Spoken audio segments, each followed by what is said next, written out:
자, 오늘 마태복음 24장 21절 말씀부터 공부하도록 하겠습니다. 마태복음 24장 21절 이는 그때에 대환란이 있으리니 그와 같은 것은 세상이 시작된 이후로 지금까지 없었으며 또 결코 없을 것이기 때문이라.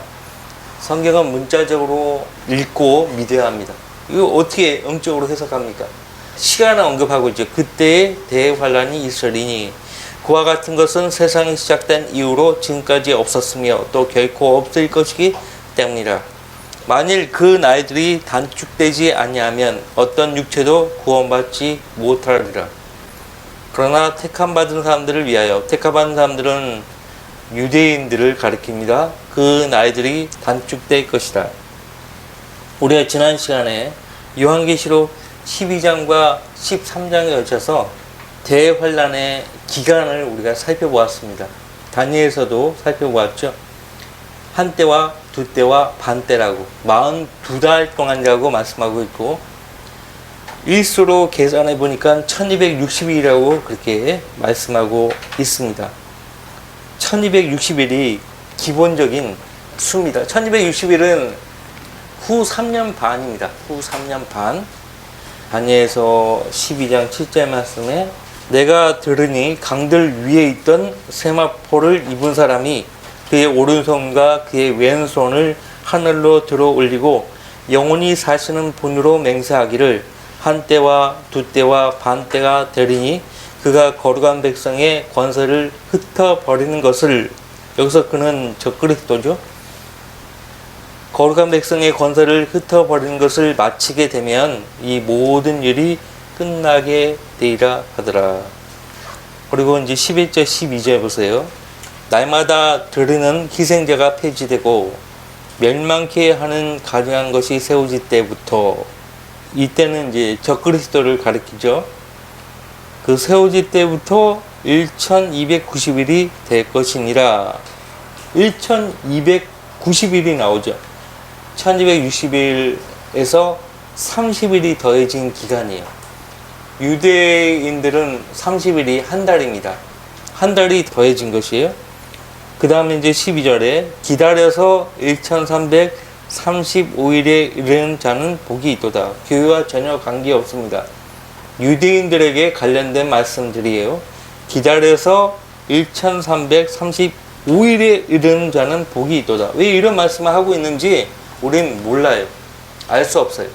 이러한 말씀들은 그때 가봐야 아는 거예요. 교회 시대 성도들에게 직접적으로 하시는 말씀이 아니기 때문에 우리가 직접 그 대환란에 참여할 수 없잖아요. 1335일은 1260일에 45일이 더해진 기간이죠.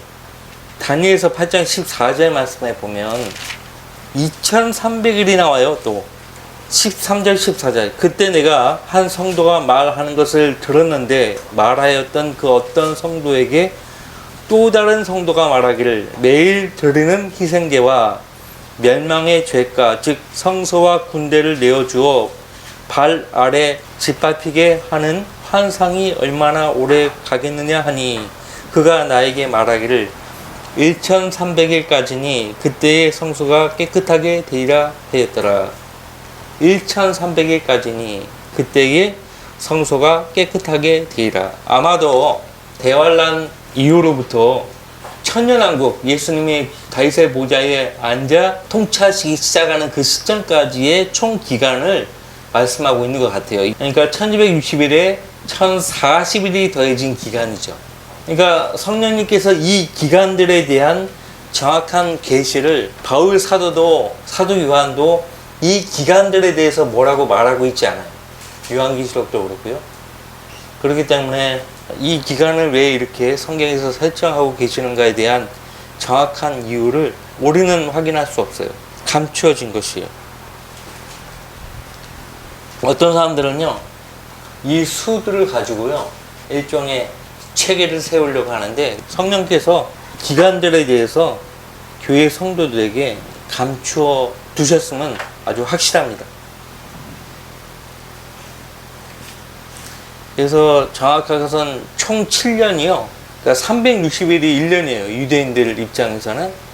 360일 곱하기 7년 하면은 총 2520일이 나와요.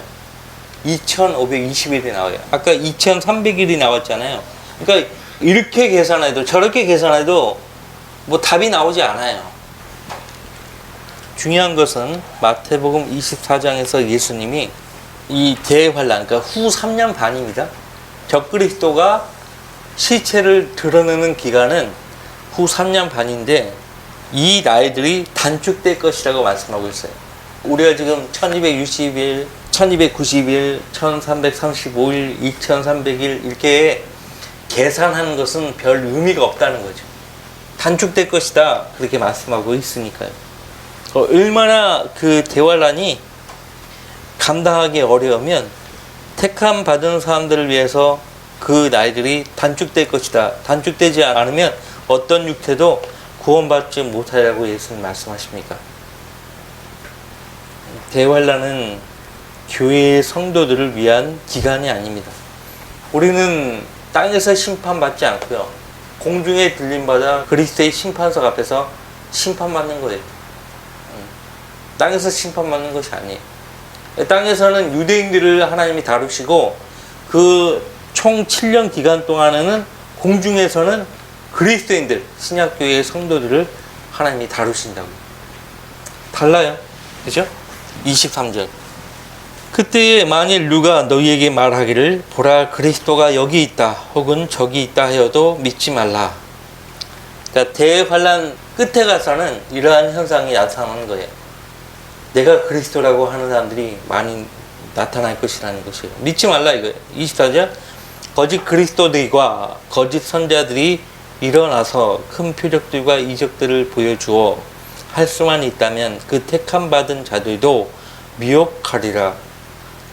할 수만 있다면 그 택함 받은 자들도라고 했죠. 그러면 또 다른 사람들도 미혹받는다는 거죠.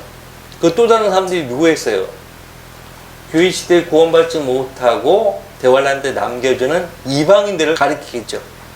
근데 적그리스도들과 거짓 선자들이 표적으로 삼는 대상은 이방인들이 아니고 유대인들입니다. 택함 받은 유대인들을 미혹하려고 하는 것이에요. 자, 이 24장 말씀이요, 영적으로 해석해야 된다라고 주장하는 사람들이 대부분인데, 그러면 25절 말씀 이걸 어떻게 봐야 됩니까? 보라 내가 미리 너희에게 말하였노라. 영적으로 해석을 해야 된다면 이런 말을 할 이유가 없잖아요. 실제 이 일이 일어날 것을 말씀하신 거예요. 그래서 미리 말한다고 말씀하신 거예요. 그러므로 그들이 너희에게 말하기를 보라 그가 광야에 있다 하여도 나가지 말고 보라 골방에 있다 하여도 믿지 말라. 마치 번개가 동편에서 치면 서편에까지 비치는 것 같이 인자에 오는 것도 그러하리라. 번개라는 말씀이 나오죠. 번개가 치는 것이 인자의 재림과 연관되어 지금 말씀하고 있어요. 구약에서도 주님께서 재림하실 때 번개가 친다고 사무엘하 22장 15절 말씀, 시편 144편 6절 말씀이 나와 있고요. 스가랴서 9장 14절 말씀을 제가 말씀을 드리면 주께서 그들 위에서 보이시리니 그의 화살이 번개같이 나갈 것이요 주 하나님께서 나팔을 부시리니 남풍의 회오리 바람과 함께 나갈 것이라.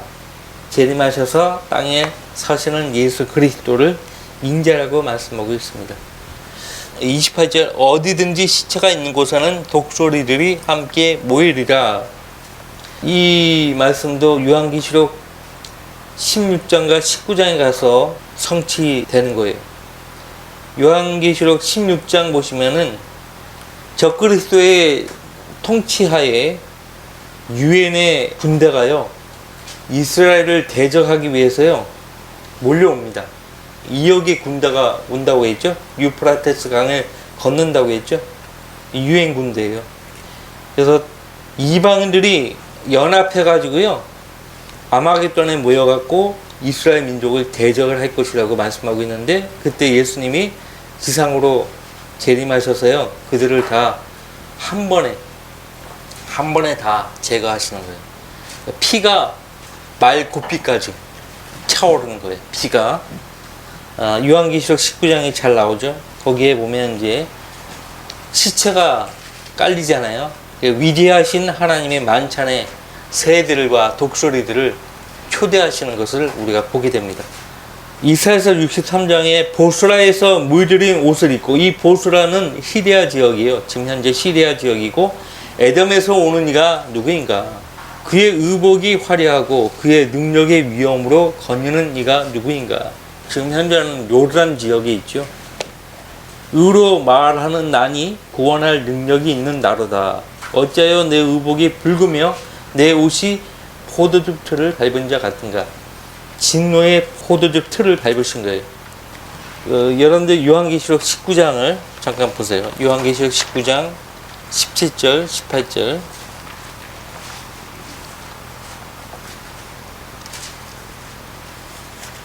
또 내가 보니 한 천사가 해에 서 있는데 그가 큰 음성으로 외쳐 하늘 한가운데로 날아가는 모든 새들에게 말하기를, 와서 위대하신 하나님의 만찬에 다 함께 모여 왕들의 살과 최고 대장들의 살과 용사들의 살과 말들과 그 위에 탄 자들의 살과 자유인이나 종이나 작은 자나 큰 자나 할 것 없이 모든 자의 살을 먹으리라고 하니라.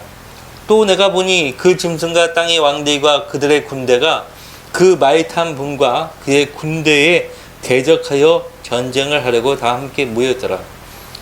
그 말 탄 분, 예수님이죠. 그의 군대 누구예요? 주의 군대, 교회 시대의 성도들입니다. 요한계시록 19장 앞에서부터 보면 교회 시대의 성도들 주님의 군대라고 그렇게 말씀하고 있어요. 예수님과 그분의 신부인 교회의 성도들을 대적하여 전쟁을 하려고 짐승과 땅의 왕들과 그들의 군대가 다 함께 모이는 거예요.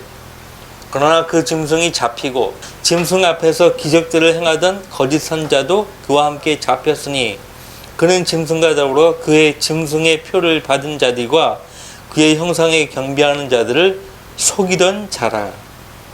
거짓 선자. 이 둘이 유황으로 불타오르는 불못에 산채로 던져지더라. 그러니까 불못에, 준비된 불못에 가장 먼저 처음으로 던져지는 부류가 짐승과 거짓 선자예요. 제일 먼저 던져지는 거예요. 제일 먼저. 심판도 없어요. 이미 사탄은 심판을 받은 거예요. 이미 에스겔서 28장과 이사야서 14장 보면 이미 정죄를 받았어요. 그렇기 때문에 별다른 심판이 필요 없는 거예요. 바로 다 던져졌죠. 그리고 그 남은 자들은 말 위에 앉으신 분의 칼, 즉 그의 입에서 나오는 칼로 살해되니 모든 새들이 그들의 살로 배를 채우더라. 사람들은 다 죽는데 가장 나중까지 살아남는 짐승은 하늘의 새들. 자, 다시 마태복음 24장으로 돌아오겠습니다. 이런 일이 실제로 일어나는 것이에요. 실제로.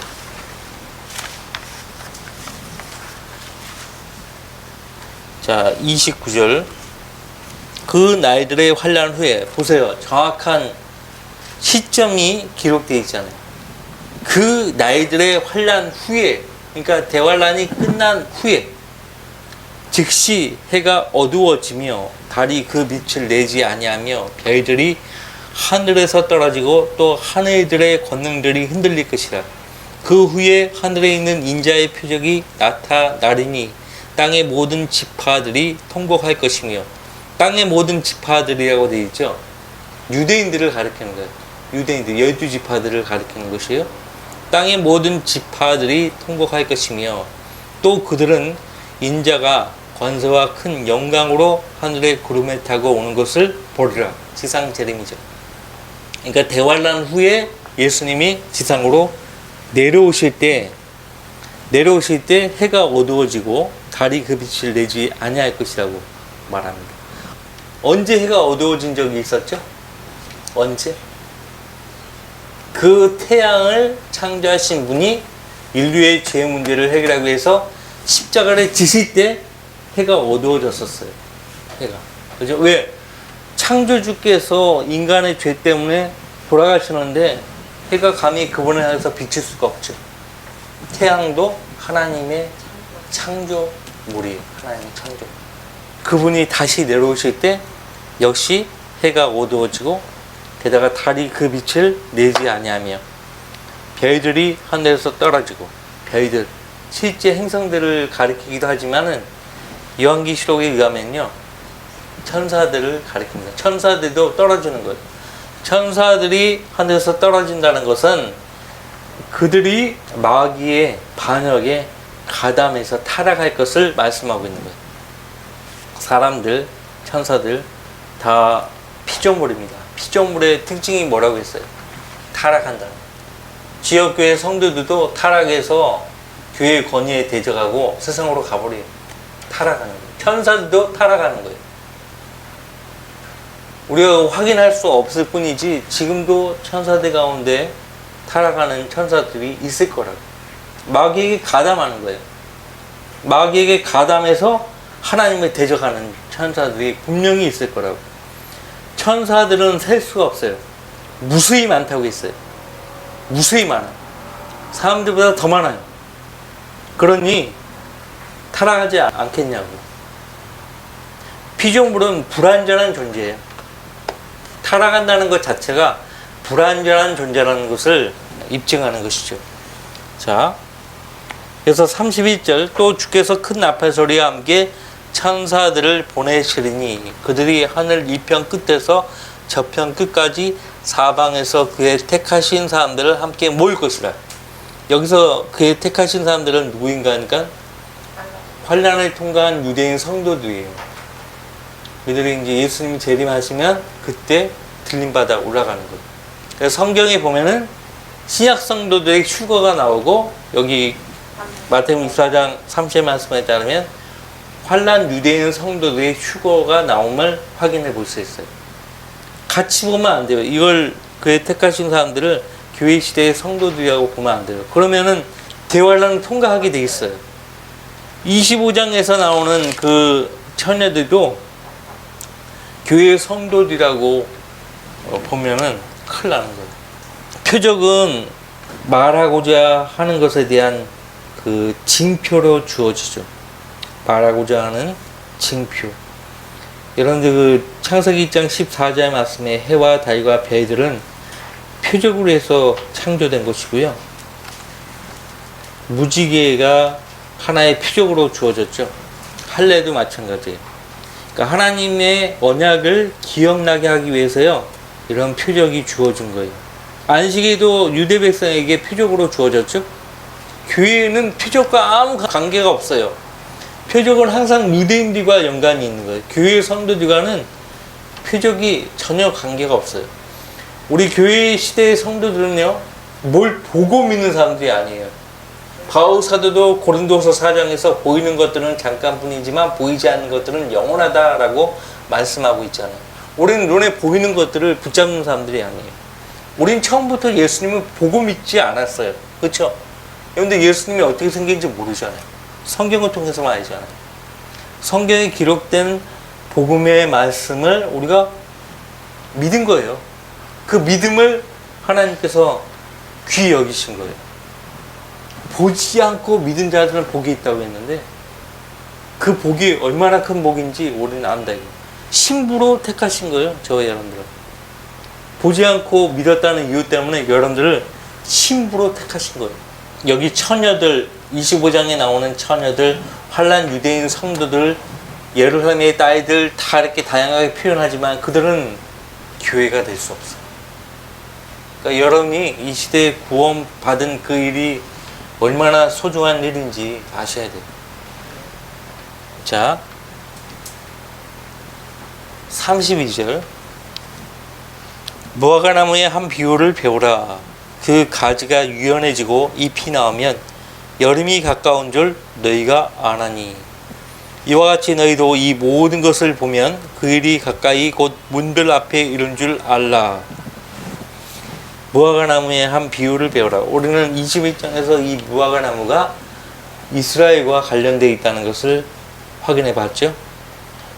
포도나무, 무화과나무, 올리브나무, 이 세 나무는 이스라엘 민족을 대표하는 나무들이에요.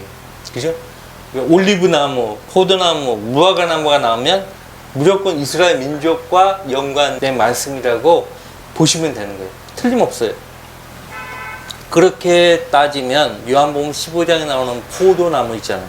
그 말씀은 유대인들과 연관되어 있는 거예요. 자, 우리가 이 신앙생활에 있어서 합당한 예매를 내지 못한다는 이유 때문에 제거하시지 않거든요. 열매를 맺지 못하는 날마다 제거하신다고 요한복음 15장에 나오잖아요. 제거하신다. 제거한다는 말은 뭐냐면요, 구원을 잃어버린다는 말이에요. 그러니까 그 요한복음 15장에 나오는 그 포도나무와 그 가지들은 1차적으로 교리적으로 유대인들에게 하는 말씀이에요. 그러나 그 말씀을 통해서 얼마든지 영적으로 우리 신약교회 시대 성도들에게 적용할 수 있어요. 영적으로만 적용이 되는 거지 교리적으로 적용하면 큰일 나는 거예요. 아시겠어요? 이단들은 영적으로 적용해야 될 말씀인데도 불구하고 그래서 교리적으로 적용하려고 하기 때문에 문제가 되는 거예요. 무화과나무 가지가 유연해지고 잎이 나오면 예수님께서 21장에서 무화과나무를 저주하셨잖아요. 뿌리채 말라버린 거예요. 저주를 받자마자. 그것은 무엇을 의미하는 걸까요? 종교적 위선으로 가득 차서요, 그들의 왕을 거부한 이스라엘 민족의 모습을 가리키는 거예요. 그런데 무화과나무가요, 그 죽어버린, 뿌리채 말라버린 무화과나무가 유연해지고 잎이 나온다는 것은 그 민족이 재건된다는 것을 가리킵니다. 실제 1948년 5월 14일 날 독립했잖아요. 근데 그 독립이요, 그들의 힘으로 된 것이지 하나님의 전적인 역사하신 가운데서 된 것은 아니에요. 담수와 그런 개발을 하고 사막에 마을을 건립하고 키부츠 운동이라고 유태영 박사가 그 박정희 대통령 그 지시를 받고 가가지고 이스라엘 땅에 가가지고 배워온 거예요. 그래서 경북 청도에 새마을운동 본부를 딱 설치를 해가지고 거기서부터 이제 새마을운동이 시작됐지 않습니까? 이스라엘의 키부츠 운동에서 가져온 거예요. 거기서 배워갖고 온 거예요. 이게 그 유대인들이 그렇게 해가지고 읽어가지고요, 사막을 그렇게 사람이 살 수 있는 땅으로 바꾼 거예요. 사람의 힘으로 된 거죠. 이사야서 35장이나 11장 보면은 예수님이 재림하셔서 다윗의 보좌에 앉는 순간 사해바다가 없어져요. 지금 현재 사해바다. 그 보좌에서 흘러나오는 그 생명수가요, 쫙 흘러가요. 그래서 죽은 물도 살리는 거예요. 에스에서에 보면 나오죠. 그래서 막 사막이 꽃이 피는 거예요. 에덴 동산 같이 변한다니까요. 자연스럽게. 근데 이제 키부츠 운동 얘기했지만은 그들의 힘으로 그렇게 한 거예요. 이때로부터 한 세대를 우리가 계산을 해볼 수가 있어요. 한 세대를 계산해 볼 수 있는데, 이 세대라는 말이요, 거기 보세요. 34절, 진실로 내가 너희에게 말하노니 이 세대가 지나가기 전에 이 모든 일들이 이루어지리라.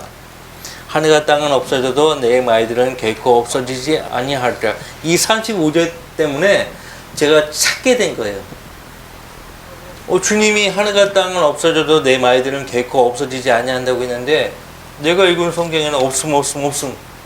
어떤 사본에는 이 구절이 있음, 어떤 사본은 또 뭐고. 주님이 분명히 거짓말 하시는 분이 아닌데, 내가 읽고 있는 성경은 주님을 거짓말쟁이로 만든다 이거예요. 이거 도대체 뭐지? 없음이란 구절은 뭐고? 그거를 찾으려고 정말 애를 썼습니다. 애를. 결국에는 95년 1월에 광화문 교보문고에서 우리 월간 성경대로 읽는 사람들, 30페이지밖에 안 돼요. 그 소책자 제목이 눈에 확 들어온 거예요. 월간 성경대로 읽는 사람들. 보통 보면 보이지도 않아요. 글자가 보이지도 않는데 나한테는 그게 확 들어온 거예요. 그래서 그 월간지를 통해서 하나님께서 보존하시는 성경이 있구나 알게 된 거예요. 그날 바로 샀죠. 성경. 그 성경 표지 어떻게 되는지 아세요? 없음이라는 구절이 없는 성경. 정확하지 않습니까? 자, 다음 주에 이어서 하도록 하겠습니다. 이 세대에 대해서 다시 공부해 보겠습니다.